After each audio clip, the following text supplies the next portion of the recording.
Assalamualaikum warahmatullahi wabarakatuh. Yang terhormat kepada Bapak Dr. Sorbar Darmaja, SPJ MKM, selaku dosen mata kuliah Psikologi Kesehatan. Sebelumnya, perkenalkan, saya Anissa Zakia dengan NPM 092000000095, mahasiswi S1 Keperawatan kelas 2B. Di sini saya akan menjelaskan sedikit tentang kepribadian manusia untuk memenuhi tugas akhir mata kuliah Psikologis Kesehatan tahun 2021-2022. Jadi, kepribadian itu apa sih? Mari kita kembali ke zaman Yunani kuno. Filsuf-filsuf Yunani kuno itu udah mulai bertanya-tanya tentang manusia sejak dulu. Salah satu pertanyaannya adalah, kita itu apa sih? Diri kita itu kayak gimana sih? Dan pertanyaan itu ada salah satu orang yang bernama Hippocrates. Si Hippocrates ini adalah orang pertama yang mencetuskan bahwa perilaku itu dipengaruhi oleh keseimbangan elemen di tubuh kita. Elemen ini ada apa aja? Ada 4 bentuk cairan. Ada darah, ada lendir, ada cairan empedu yang berwarna kuning dan berwarna hitam. Inilah salah satu asal-usul dari pengobatan dengan cara mengeluarkan darah, atau istilah populer saat ini yaitu bekam. Kenapa? Karena penyakit itu dianggap muncul dari ketidakseimbangan elemen-elemen cairan ini.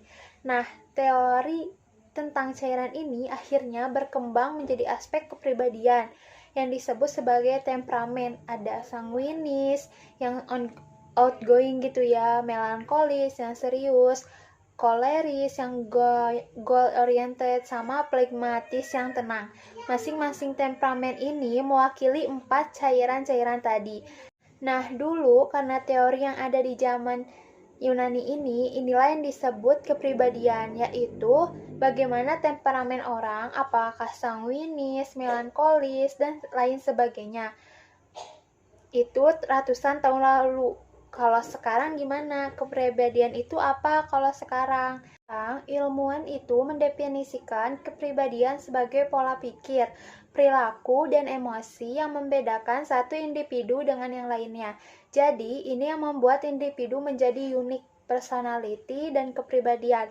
Nah, terus kepribadian ini asalnya dari mana? Apa sih hal yang membentuk kepribadian kita?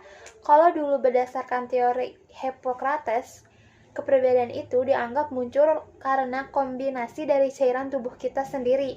Kalau di zaman sekarang, para peneliti psikologi menyebutkan kalau misalnya kepribadian itu datang dari yang pertama, genetik, dan yang kedua adalah lingkungan. Jadi, dari dua aspek inilah saling berkesinambungan. Contoh, dari genetik gimana? Pertama, kita perlu tahu kenapa sih ilmuwan bisa bilang kalau kepribadian itu dipengaruhi oleh gen gitu, alias diturunkan dari orang tua. Kenapa mereka bisa tahu? Karena mereka, para ilmuwan psikologi ini, melakukan riset ke orang kembar. Kenapa orang kembar? Karena orang kembar itu bakal kelihatan banget efek dari gennya ke pola perilaku mereka, alias ke kepribadian mereka. Jadi bisa dibuktiin nih, apakah kepribadian si anak beneran ini dari orang tua atau dari lingkungan. Ketika diteliti ke anak kembar, ada salah satu penelitian yang menarik ke orang kembar, dan hasilnya penelitian itu menunjukkan bahwa 40-50% sifat-sifat kita, aspek-aspek kepribadian kita itu diturunkan dari orang tua kita. Dan lingkungan juga berperan cukup penting dalam membentuk kepribadian kita. Maksudnya lingkungan apa? Maksudnya adalah faktor eksternal. Nah, apa aja faktor eksternal yang ngebentuk kepribadian kita? Pertama, sudah jelas keluarga. Kenapa keluarga? Karena keluarga adalah tempat pertama kita diajarin tentang nilai-nilai atau norma-norma masyarakat, lalu diajarkan kepada kita. Kedua, faktor teman-teman, misal di sekolah atau di kampus atau di kerjaan. Teman-teman kita itulah komponen yang cukup penting dalam pembentukan kepribadian kita, karena kita akan banyak berinteraksi dan melakukan sesuatu dengan mereka. dan dilihat dari skup yang lebih luas, banyak faktor lingkungan secara tidak langsung bakal membentuk diri kita, kayak nilai-nilai agama, exposure dari media massa, bahkan sampai media sosial atau internet. Jadi kalau kita terusurin sebenarnya diri kita itu kompleks banget dan banyak hal yang mempengaruhi membentuk kepribadian kita. Dan pada akhirnya ini semua mengarah kepada beberapa pertanyaan. Seperti pertanyaannya adanya beberapa banyak kepribadian di luar sana, dan apakah kepribadian itu bisa dibagi menjadi 4 ciri khas utama, atau apakah justru kepribadian itu tidak bisa kita ukur sama sekali. Dulu ilmu psikologi itu dianggap sebagai ilmu nuzum atau ilmu seperti ilmu ramal. Ketika dimulai revolusi, psikologi mulai jadi saintifik. Di situ mulai banyak ilmuwan-ilmuwan yang mulai mengedepankan pengukuran kepribadian yang saintifik, jadi berdasarkan data dan fakta. Sampai akhirnya muncullah alat ukur yang benar-benar valid dan reliable. Salah satunya adalah ketika ditemukannya 5 aspek kepribadian yang bisa mewakili pengukuran kepribadian manusia. 5 aspek ini dinamakan sebagai Big Five Personality Traits. Nah, ini adalah tes kepribadian yang mungkin bisa dibilang cukup valid dan reliable. 5 aspek Big Five ini dijadiin singkatan disebut Ocean. O itu ngomongin openness yang artinya terbuka sama pengalaman baru. C itu conscientiousness, kedisiplinan, ketekunan. E itu extroversion. A adalah agreeableness, seberapa gampang kita percaya sama orang lain. Dan N itu neuroticism, itu kecenderungan diri untuk merasakan stres. Dan 5 aspek ini terbentuklah kepribadian diri kita. Dan apakah kepribadian bisa diubah? Nah, ini pertanyaan menarik. Jawaban dari riset yang saya temukan yaitu iya dan juga tidak. Kepribadian itu bisa berubah-ubah karena adanya faktor eksternal yang kita alami saat kita hidup. Tentunya kita bakal ketemu sama pelajaran hidup baru yang bisa merubah cara kita berpikir, cara kita berperilaku, dan cara kita memandang dunia, yang akhirnya merubah pola perilaku kita, mengubah kepribadian kita. Dan ini terjadi secara terus-menerus, apalagi saat diri kita sedang mencari jati diri. Intinya sih pengalaman hidup kita bisa berpengaruh terhadap perubahan kepribadian diri kita. Nah, kan kepribadian itu bisa diubah. Apakah kepribadian itu berarti tidak stabil?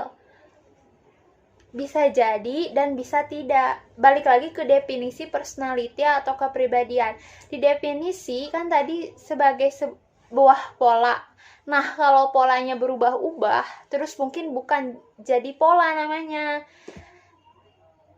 Nah, riset di tahun 2011 menemukan kalau misalnya kepribadian kita itu akan cenderung beranjak stabil ketika kita dewasa. Puncaknya di usia 40-60 tahun.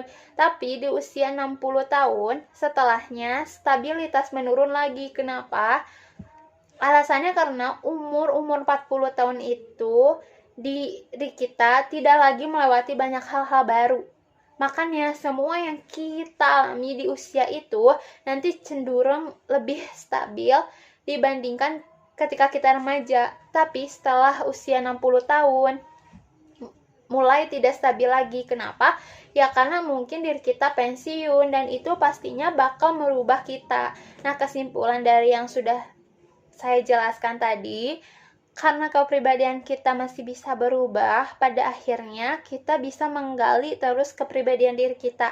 Kita coba semua tes kepribadian, kita coba semua jenis pekerjaan, dan ya diri kita bisa mencoba melakukan apapun ya di hidup yang singkat ini.